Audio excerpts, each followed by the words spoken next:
What might be some areas of growth for you?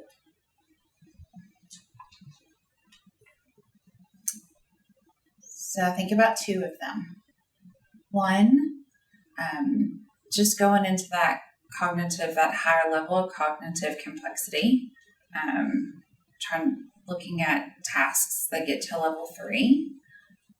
And then I also think about not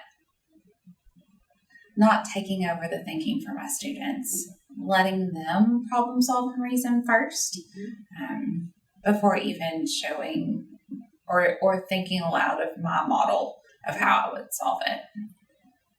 So really 2 areas of growth for you. The first one has to do with the cognitive complexity and trying to get those higher levels of cognitive complexity in your task. Mm-hmm. The second one has to do with allowing the students to think for themselves instead of you kind of jumping in and offering too much help. Yes. So as you think about those 2 areas of growth, what might be some action steps you could take to support you in growing in those areas? So I think I need to look for tasks that have the students actually creating the models. Like this task in rectangles and fractions, they already were provided the model.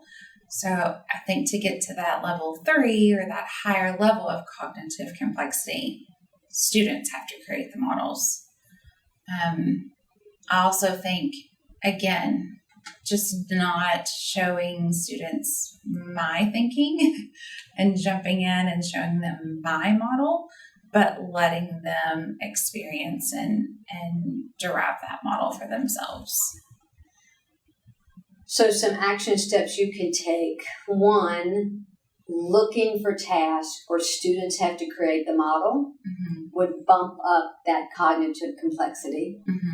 Second is about you just being really intentional and purposeful of not jumping in, just backing off and letting the students do the thinking. Yeah. So how's this conversation supported your thinking, Erin? So I think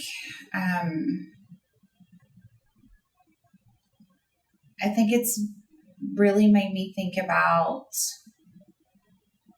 where I need to go. Like I have a direction. If we come up with a plan on looking at tasks and laying them out and thinking about the cognitive demand to make sure that I'm getting to those higher levels of cognitive demand, and labeling those, like for the upcoming next unit, that'll be super helpful.